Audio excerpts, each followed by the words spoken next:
hora e vinha lá. Né? Eu achava muito interessante, porque não era uma corrente política próxima, pelo contrário, né? Quer dizer, nós tivemos embates na construção do PT. Claro que a intenção dele devia ser boa, mas eu também achava que as minhas eram. E claro, para mim ficou muito nítido que ele tinha noção da questão nacional, da questão democrática, separando um pouco, elas são imbricadas, mas, digamos, ele tinha clara noção. Claro, ele optou, abandonou o projeto da Revolução, mas mesmo esse projeto, a história mostra que tem vários abandonos provisórios, não é? Quer dizer, o que acontece? O plano 1 e o plano 2, o plano 2 sempre está subjacente, ele não está morto, ele é uma alternativa, não é? Quer dizer, um cara que tem a formação dele, claro, tinha uma visão, a meu ver, assim, muito estatista, muito de ligação com o Estado, que eles consideravam que era comunista, socialista, etc. Quer dizer, ele tinha uma dependência grande do mundo que tinha aquele mundo bipolar, a União Soviética como sendo suporte. Né? Eu nunca encarei assim, é claro que eu sabia que aquilo equilibrava um pouco, mas eram resquícios da Revolução, não era mais a Revolução. Eram heranças da Revolução que mantinham aquele equilíbrio. Agora, que ele ia se adaptar depois, com o fim da União Soviética, quer dizer, a um tipo de reformismo consequente. Que eu não condeno o reformismo. Claro, meu plano A é a Revolução, mas eu não sou daqueles que acham que uma coisa é intransponível em relação à outra. Eu acho que você não pode ser impositivo, imperativo em relação a essas questões. Você não sabe, nunca houve uma revolução no Brasil. O Brasil é um país que não era um país, agora até pouco era uma América colonial portuguesa e várias... Agora com Bolsonaro piorou, né? E eram várias colônias, o Celso Furtado conta isso, o Brasil não tinha um mercado nacional, ele tinha vários... Não é? E é um país que nasceu nas costas, virado de costas para o interior, virado para o mar.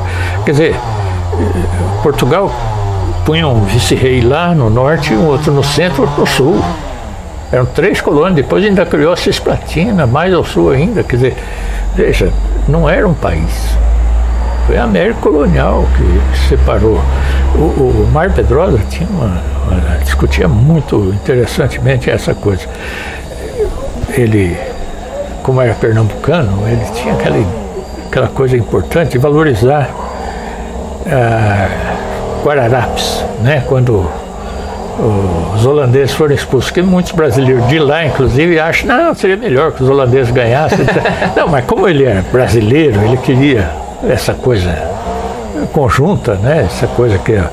Tem um quadro, Pedro América. Então, ele não era a favor de que aquela parte do Brasil virasse uma nova Holanda, né? Então, ele estava mostrando que, olha, o sentido daquelas raças, as 3 raças formadoras, chamando de raça, né? Aquelas etnias, o europeu, o português, o índio, isso expressado de uma maneira muito concreta ali, né, naquela rebelião contra a dominação holandesa.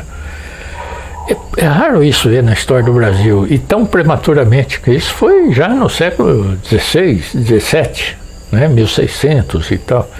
Expulsaram, tinha um comandante indígena, tinha um comandante negro, né, o Henrique, o Poti, e aí, sei lá, o Negreiros, quem era o comandante branco, que era mais próximo de uma ideia de juntar essas coisas, e não terminar a guerra com os holandeses e não trazer os negros e os índios para formar uma nação. Então essa questão da nação, a questão da soberania nacional, eu fiquei maravilhado quando eu comecei a ver e atribuir um pouco ao Dirceu essa visão de que tinha que pagar a dívida histórica com os índios e os negros. Quando a questão dos quilombolas, que era quase que um mito, acabou virando uma coisa concreta, né? A questão indígena, Raposo Serra do Sol, por exemplo, eles deram metade do estado para as nações indígenas da Calha Norte. É uma promessa, um compromisso que o Estado brasileiro tinha firmado através do Rondon, quando ele esteve lá em 1905, delimitando as fronteiras, mapeando, não tinha nem só mapa. Foi no governo da Dilma já, né? E ligando o telégrafo naquelas regiões, imagine. E ele encontrou esses povos e se comprometeu. Eu estou voltando para o Rio de Janeiro, né? E ele foi fiel, ele chegou lá e prestou conta, exigiu que atendessem. Claro, todos os governos protelaram, até que, porra, é bonito ver isso. Agora, ainda havia inconsciência do Lula. Eu acho que ele cresceu na cadeia nesse aspecto. Eu acho que ele leu, de fato, como ele está falando que fez. Eu acho que ele teve uma vida saudável na cadeia, tanto quanto pode ser uma coisa dessa. Ele fala. E parece que ele cresceu, mesmo na idade nossa, ele tem a mesma idade que eu. Eu acho que sim, o ser humano assimila também, através de, nessa idade, com experiências muito fortes. E eu acho que ele sofreu. Ele nunca teve muito tempo para ler também, né? Acho que agora na prisão e as indicações, muita gente dando livros. Olha, eu gostei muito, por exemplo, de uma frase que ele usou numa entrevista, não me lembro a quem. Ele disse: olha, a Revolução Russa pode não ter sido tão boa de imediato até hoje para a Rússia, mas o benefício que trouxe para a classe trabalhadora europeia e mundial foi muito grande, né? Bom, e aí para finalizar, dentro dessa palavra do Lula, e para você concluir uma ideia que eu acho que não deixei você concluir, socialismo democrático, dá para acreditar, você concebe uma transição do capitalismo para o socialismo nas vias democráticas? Não, veja, democracia pressupõe maioria. Quer dizer, se o setor transformador, se o setor social que tem a mensagem e a aspiração transformadora for majoritário, claro que é o raciocínio elementar que o Marx usou, né? Já na época que ele estava na Liga dos Comunistas. Quer dizer, ele dizia: eu conheço 2 países em que a classe operária industrial, que ele era até radical nesse ponto do proletariado industrial, né? Claro que ele entendia que o proletariado era mais amplo, mas que o proletariado industrial tinha um papel importante no sentido de colar esses setores sociais. Quer dizer, em que país eles são maioria? Se eles são maioria, qualquer democracia que for praticada com um mínimo de seriedade e em condições, é claro, de vigilância, de estado de vigilância completa, é possível, por que não?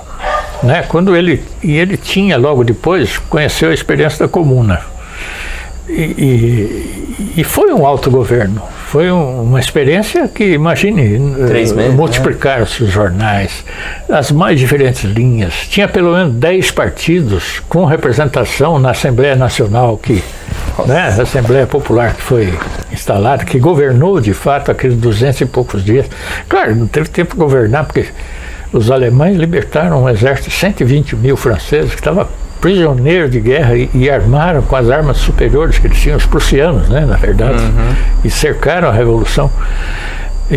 Bom, mas Marx isso não levou ao desânimo, a descrer, etc. É claro que ele achava insensato ficar discutindo. A primeira vez chegou um emissário, o Engels que conta isso, do socialismo russo, para visitar o Marx, ele foi um pouco irônico, dizendo que chance que tem o socialismo num país desse, que a classe operária é uma titica, né, usando a palavra que o Lula usou para dizer que o meu sindicato era uma titica.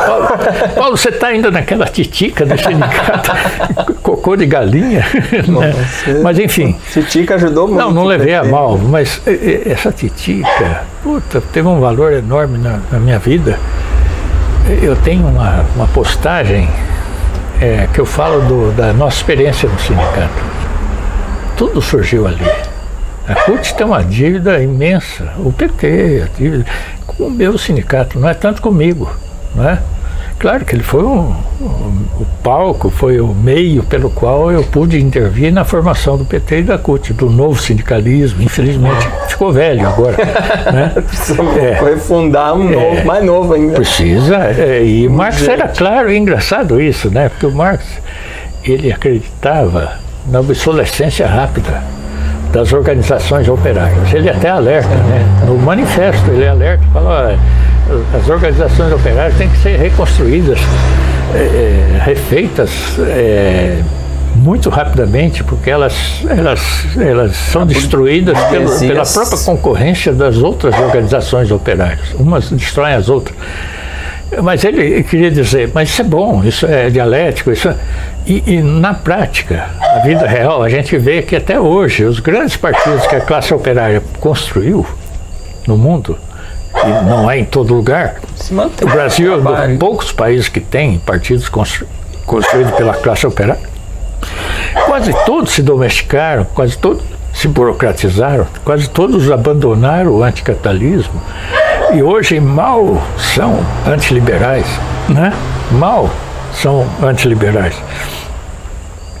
Agora, o PT ganhou uma chance de ouro. Quando eu falo bendito golpe, claro que eu acredito na transição democrática, mas naquela circunstância que o Marx acreditava, quer dizer, onde a classe trabalhadora for maioria. Claro, eu acho que hoje na China, se tiver um processo, eu seria muito favorável a um processo de abertura democrática radical na China, por exemplo. Talvez na Índia. Você viu a greve esses dias? 250 mil trabalhadores em greve, milhões de trabalhadores, 250 milhões de trabalhadores.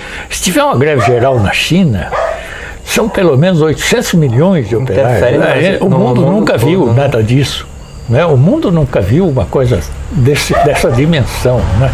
Imagina a força transformadora de 250 milhões, de 500 milhões, de 300 milhões de pessoas. Quer dizer, é um negócio irrefreável.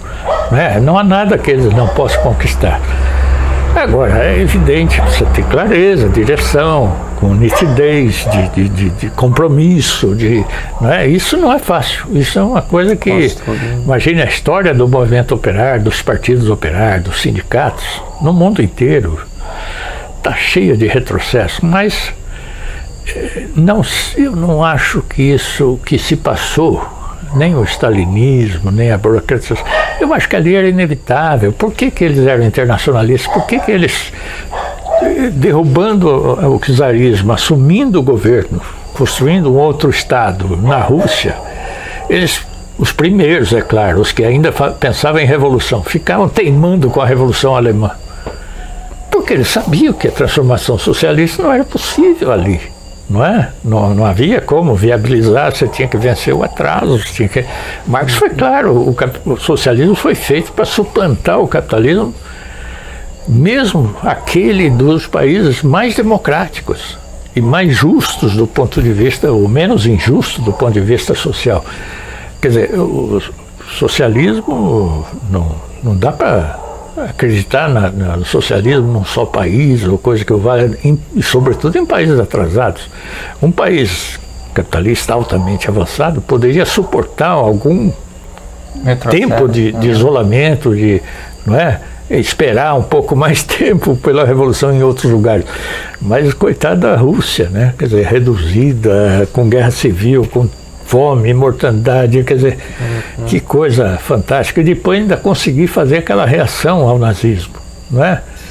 O mundo é ingrato com... não reconhece, não. Com isso, né? Quer PT é ingrato com você, imagino. Então, veja. Mas veja, daqui a um mês, se tiver festa lá, eu venho te pegar aqui pra gente Eu estou muito feliz. Quando eu falo, poxa, muita gente fala, mas Paulo, cadê sua boquinha? Não, eu nunca quis boquinha, imagine. Quer dizer, claro que você não quis dizer isso, mas eu ficaria envergonhado. Eu nunca aceitaria, não é?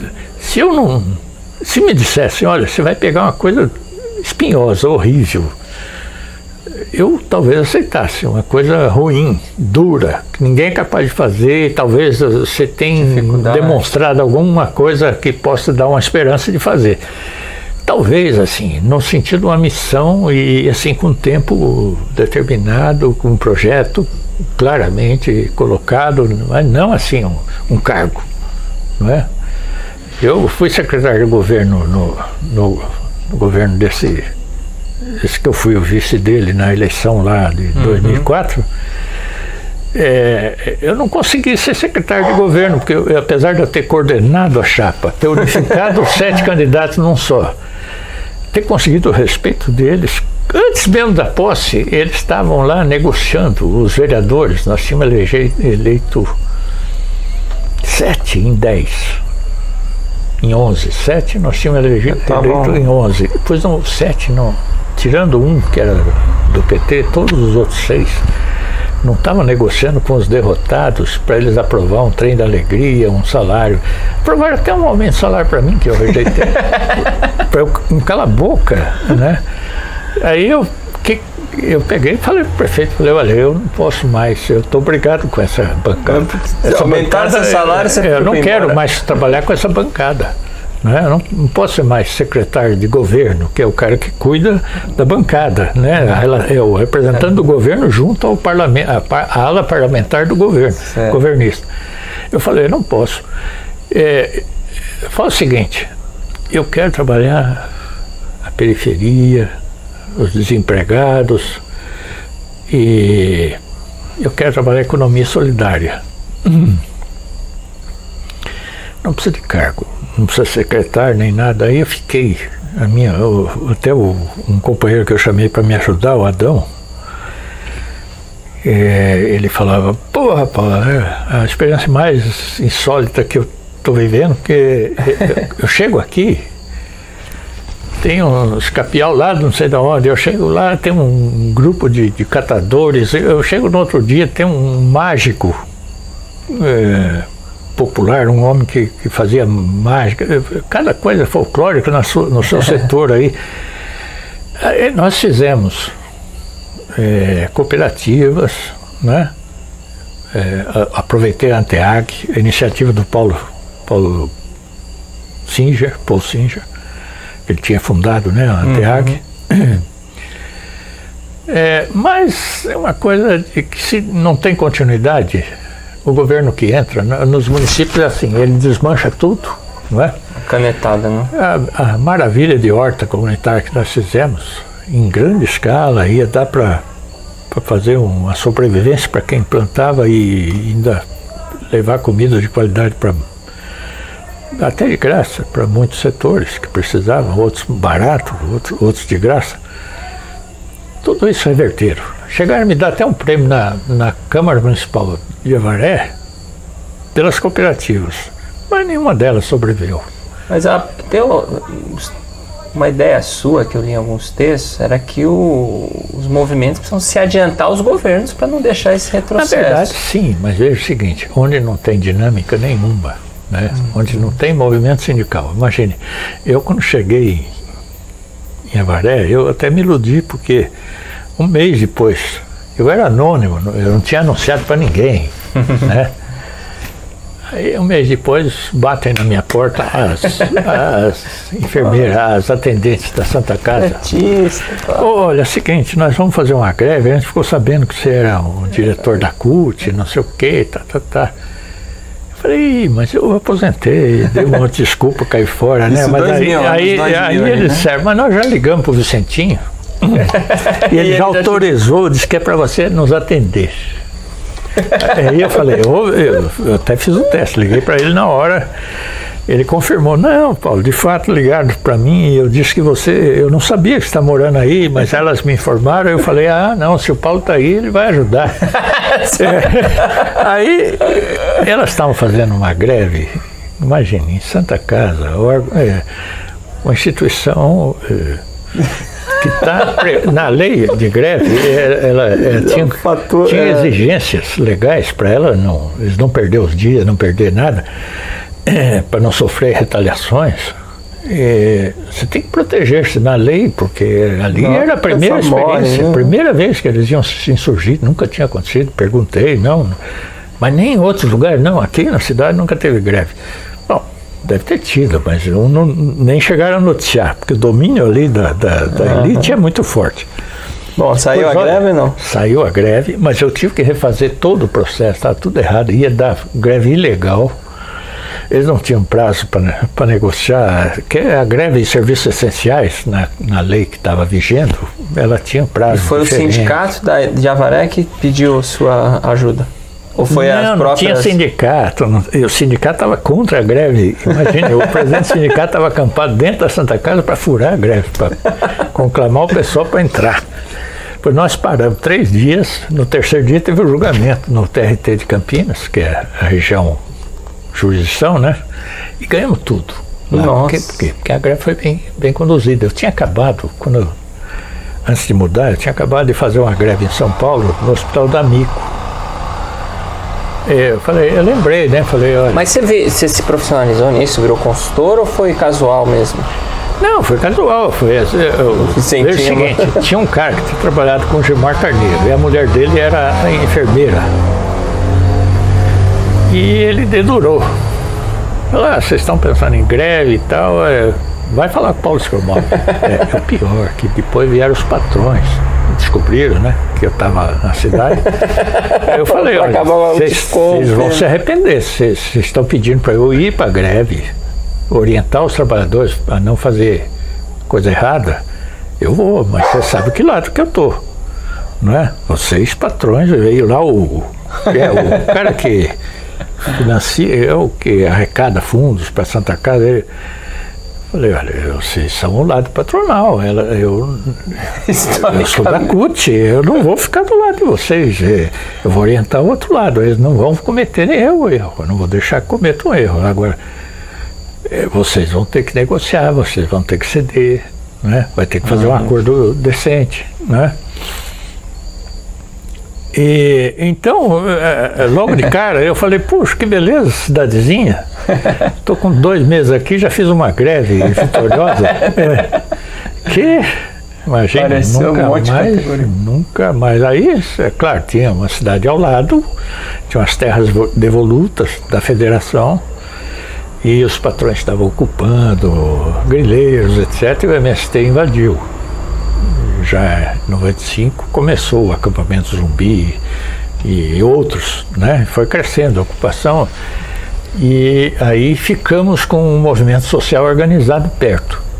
Então toda vez que eu ia fazer alguma coisa, mas aí eu, por exemplo, juntei todos os sindicatos, não importava, era todos pelecos, não tinha nenhum combativo. Eu falei, é a data do trabalhador, 1º de maio, vamos comemorar isso. Lá é comemorado com a corrida pedestre. A corrida, quem ganha a corrida, e é o SESI que patrocina. Falei, isso aí não é uma comemoração digna. Trabalhador. Vamos fazer o 1º de maio, e se a gente não tiver ainda força, fazemos no recinto fechado. Se um dia tiver força, tiver mobilização, vamos para a praça, né? Os 3 primeiros anos eu fiz, mas assim, carregando nas costas, indo atrás, falando com um, falando com o outro. No 4º ano eu falei para Norma, não vou mais arrastar. Se alguém se tocar de fazer, eu apoio, eu ajudo, mas não vou mais tomar a frente. Aí nunca mais teve. Então era assim. Depois que ali tinha tido experiência de greve na época da ferrovia, mas a ferrovia já não tinha função nenhuma, era Bom, de qualquer forma ainda é bonito para você ver uma greve aí, os trabalhadores em movimento. Eu sinto falta, eu me tornei um grande panfletário. Facebookiano. Nossa, se fosse colecionar os panfletos que eu fiz, que distribuí, que imprimi. Muitos anos eu fiquei trabalhando com mimeógrafos. Tinha um que era terrível, um tambor só, uma marca feita em Tapsirica, um tal de Gioielli. O italiano fazia um negócio muito simples. Eu era um dos poucos caras que conseguia trabalhar com aquele mimeógrafo. Mas também me porcalhava, né? Cada vez que eu ia ter uma edição de alguma coisa. Esse 1º de maio lá de Maria Zélia foi o panfleto tirado nesse Gioielli. Mas, aí, sabe o Brasil? Burocratizou os sindicatos. Eles não querem saber de um cara que nem eu. Por que eles vão querer um panfletário, A minha ficha no DOPS, a única que eu achei, nem fotos tem, mas tem um nome escrito um pouco errado, mas diz assim, foragido, por causa daquela fuga do banco lá. Agitador de greves, uma coisa assim. Panfletar, já fala dessas coisas. Terrorista. E foragido, bem grande. O foragido dominava a ficha. Depois, um amigo que trabalhou no Ministério da Justiça, com o Zé Eduardo, me mandou a minha capivara toda, né, o habeas data, que eu tinha pedido, eles mandaram uma folhinha, com um resumo que não dá nem para entender direito o que eles tinham contra mim. Mas aí veio uma papelada assim. Foi perseguido. Quando eu ajudei os argentinos imigrados, os uruguaios, estava lá, os caras estavam lá. Quando eu fiz o primeiro debate, que eu fundei o Metroviários também, como associação, e depois transformei em sindicato, foi eu que fiz o processo de pedido para o Ministério do Trabalho e orientei assembleias, como transformar. Era uma entidade recreativa, não sei se sabia. Em que ano os Metroviários? Na verdade, 70 ainda? Essas coisas na minha cabeça. E o que eu disse que hoje em dia direto eles a Colutas toma, né? Não sei se hoje em dia. Chegou a estar com o PCdoB e tudo, mas a origem eram pessoas que depois se tornaram petistas, que já estavam se tornando naquela época. Pacheco, você sabe quem é? Não estou lembrado. Acho que é da mais posterior. Eu sei de uma moça e um companheiro que eram os mais assim ativos na iniciativa, né, de transformar em sindicato. Era uma associação recreativa, assistencialista e tal, e foi que a POSP foi eu que transformei, né? É uma maneira de dizer, foi o movimento pela união dos professores. Depois o pessoal do Fratesc rachou e criou o MOAP, Movimento, não sei o que quer dizer isso, mas enfim, não era o MUP. O MUP foi o que nós estávamos querendo criar um sindicato dos professores do Estado, da rede estadual. E tinha a POSP tinha um CPP e outras entidades menores. Mas aí a gente estudou detidamente os dois estatutos, chegamos à conclusão que a POSP oferecia a mais rápida via de transformação. E logo na primeira eleição nós derrotamos a chapa do MUP, do Fratesc. Eiko Shirawa chamava a presidente, era do trabalho, né? Estava lá ainda. Ganhamos a eleição. Mas no meio da ruptura, 2 meses antes de ganhar a eleição, eles me expulsaram do grupo. Então, imagine, depois eu falei da DS, eu achava que nunca mais ia ter um grupo que tivesse tanta chance de incidir sobre o movimento operário, sobre a CUT, sobre o PT. Não é que a DS, depois que nós organizamos, depois de 82, ela cresce extraordinariamente no movimento sindical. E ela passou a ter, além do meu sindicato, dos vidros, dos químicos de Osasco, dos sapateiros, que depois nós ganhamos e unificamos, depois... Prefeitura, né? Ponte, né? Isso, e aqui em São Paulo, estou falando, os químicos, os plásticos, uma presença importante nos bancários, etc., que não era decisiva, mas, e com várias oposições, uma presença no MOSP importante, etc., nós chegamos a ter um setor operário na DS que poderia ter transformado a DS numa organização de esquerda verdadeiramente proletária. Ela tinha presença, tinha força. A CUT da Grande São Paulo era uma organização que se assentava essencialmente na militância sindical da ADS. A CUT pela base, a ADS era o grande sustentáculo daquele projeto todo. Mas acontece que lá pelas tantas, a questão do feminismo levado de uma maneira populista. Olha, assim, muito exclusivista, muito assim, veja, pra você ter uma ideia, de repente o nosso candidato a deputado era o Chico Gordo. Nosso deputado a vereador era o companheiro da CMTC, o Ismael. Enfim, isso era natural, não era forçado, era tranquilo. O ambiente dentro da ADS era totalmente favorável a isso. Natural, vai ter uma candidatura, tem que ser uma liderança operária, trabalhadora, etc. Isso era natural, de repente não. Não, é a fulano, é Beltrano, é não sei o que e tal. E a gente começa a perceber que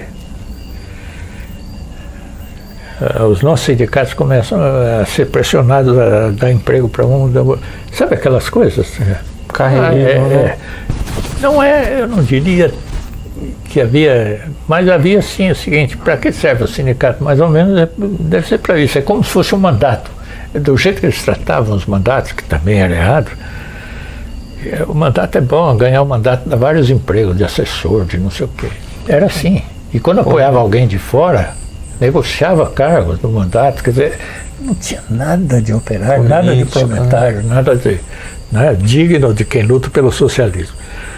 Então, uma coisa, não é que fosse muito exigente, tudo isso a gente tinha muito tempo de tolerância em relação a isso, de achar que é um aprendizado, vão quebrar a cara, vão pensar melhor, não é assim e tal, que nada, né? Depois você começa uma dinâmica de burocratização, é muito difícil você combater. É, muito difícil. Tá certo, seu Paulo. Muito obrigado por um dia inteiro de enriquecimento teórico aí, proletário da sua vida.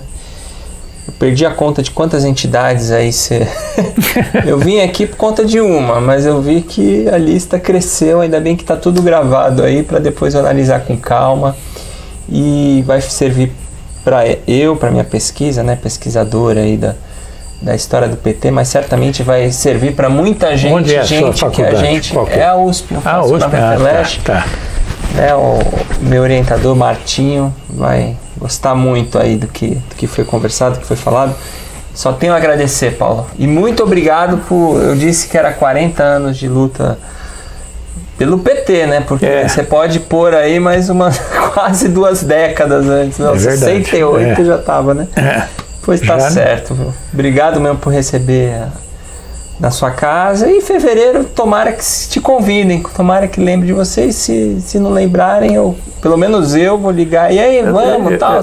Porque alguma coisa deve fazer. Vamos dizer assim, 3 vezes. Eu fiquei muito chateado com os 30 anos, porque eles não comemoraram. Eu fui assim mesmo, soube que a Dilma e o Lula iam pro... Como é que chama? Casa de Portugal? Não, lá na Portuguesa. Não, eles tinham alugado a Portuguesa, eu fui. Cheguei lá, era a comemoração pelos 10 anos de governo petista. Imagine. No 30º aniversário do partido não fizeram nenhuma comemoração. O partido estava descartando, acho que. Me parecia assim, sabe o palanque dos 10 anos? Um monte de gente que depois votou pela cassação da Dilma em cima do palanque.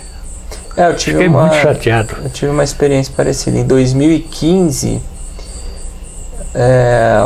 a abertura, não era nem as votações do Congresso, do 5º Congresso de Salvador, prometeram um telão, né? Porque tinha a Dilma também, Lula. Não tinha telão, só deixaram entrar delegado e convidados, e entre os convidados, Ciro Nogueira, uns caras que... Ou seja, você petista de cadeirinha sendo barrado no evento. Os caras que são traficantes lá de Rondônia, lá, sabe aquele MDB de Rondônia. Mas espero que, como o PT não está no governo federal, eles lembrem do passado aí. Obrigado, seu Paulo. E lembre do presente. A minha preocupação não é ser homenageado, a minha preocupação é ajudar a apontar caminhos, né? Ah, com certeza, né?